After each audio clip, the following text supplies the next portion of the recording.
अस्सलाम वालेकुम। दोस्तों, एक बादशाह का नाई था, मतलब हजाम, जो उसकी शेव बनाता था। रोज़ाना सुबह आता और बादशाह की शेव बनाता था। बादशाह के बहुत करीब था, बहुत ज़्यादा बेतकल्लुफ़ी जो बादशाह के साथ हो सकती थी उसकी वो बेतकल्लुफ़ी भी थी। एक दिन उसने उस बेतकल्लुफ़ी का फ़ायदा उठाया और बादशाह से कहा, बादशाह सलामत, मैं इस नाई का काम करते करते थक चुका हूँ। बादशाह ने कहा, फिर क्या चाहते हो? बोला, हुजूर मैं भी मतलब थोड़ा-सा ज़हीन हूँ, अक्लमंद हूँ, थोड़ा-सा होशियार हूँ, अगर आप मुझे कोई वज़ीर बना दें तो मेरे तो मतलब मज़े आ जाएँगे मतलब। बादशाह मुस्कुराया और कहा, चलो ठीक है, मैं तुम्हें वज़ीर बनाता हूँ, लेकिन तुम्हें एक टेस्ट देना होगा। उस टेस्ट में अगर तुम पास हो गए तो मैं तुम्हें वज़ीर बना दूँगा। अब वो हज्जाम जो है, वो नाई हो, बड़ा खुश होता है, कहेंगे टेस्ट वेस्ट क्या होता है, मैं तो पास कर लूँगा, मेरे को मसला कोई नहीं, मैं तो बहुत ज़हीन हूँ, समझदार हूँ, अक्लमंद हूँ, मेरे लिए तो वो बात ही नहीं है। वो दिल ही दिल में सोचता है और बादशाह से कहता है, जी बोलें। बादशाह कहता है, देखो बंदरगाह पे जाओ, वहाँ एक जहाज़ है, उसके बारे में कुछ इन्फॉर्मेशन लेकर आओ। वो कहता है, जी अभी लेकर आया। वो जाता है, कुछ देर में वापस आता है, कहता है, हुजूर मैंने देखा जहाज़ खड़ा हुआ है वहाँ पे। बादशाह ने कहा, वो जहाज़ कितने दिन से खड़ा है वहाँ पे? वो सोचता है, कहता अच्छा जाता हूँ दोबारा।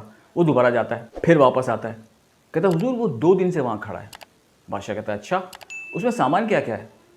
कहता है, अच्छा मैं चेक करके आता हूँ। फिर जाता है, फिर वापस आता है, कहता है, हुजूर उसमें कुछ खुराक है और कुछ कपड़ा वगैरह लदा हुआ है। बादशाह ने कहा, वो जहाज़ कहाँ से आया है? कहता है, एक मिनट में जाता हूँ। इस तरह बहरहाल वो बादशाह सवाल पूछता जाता है और वो जाता है, आता है, जाता है, आता है, शाम हो जाती है, उसका थक कर बुरा हाल हो जाता है। बादशाह अब अपने वज़ीर से कहता है, भाई जाओ बंदरगाह पर, वहाँ जहाज़ खड़ा है, ज़रा उसके बारे में कुछ इन्फॉर्मेशन लेकर आओ।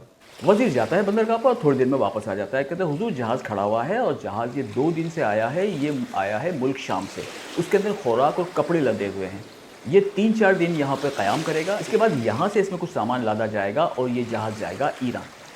जहाज़ के कप्तान का नाम फ़लाँ फ़लाँ है और मेरा आपको मशवरा है कि जहाज़ों की आमदोरफ़्त यहाँ बहुत हो गई है। मैं चाहता हूँ कि जहाज़ों के जो आप टैक्स लगाया है उस टैक्स में इजाफ़ा कर दें, तो उससे जो है रियासत को फ़ायदा होगा और हमारा ख़जाना भी जो है वो बेहतर हो जाएगा। बादशाह मुस्कुरा कर नाई की तरफ देखता है। नाई फ़ौरन उस्तरा उठाता है, बादशाह की शेव बनाते हुए कहता है, हुजूर कल में छोटी रखनी है या बड़ी? तो भाई जिसका काम उसी को साझे।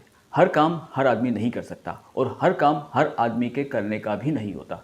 इसलिए जो अल्लाह ताला ने आपके ज़िम्मे काम दिया है, जो ज़िम्मेदारी लगाई है, उसे पूरी तुंदही, ईमानदारी और लगन के साथ अंजाम दें। ये ना देखें कि यार फ़लाँ ये काम कर रहा है तो मैं भी ये शुरू कर दूँ, फ़लाँ ये कर रहा है तो मैं भी शुरू कर दूँ। करें, बेशक करें, अगर आप में एबिलिटी है, काबिलियत है, लेकिन बिला वजह आँखें बंद करके उस काम में ना कूदें। बिला वजह अपना काम छोड़कर वो काम शुरू ना कर दें, वरना वही होगा, कौवा चला हंस की चाल और अपनी चाल भी भूल गया। यही थी आज की कहानी, यही था आज का पैगाम। इजाज़त दीजिए, अल्लाह हाफ़िज़।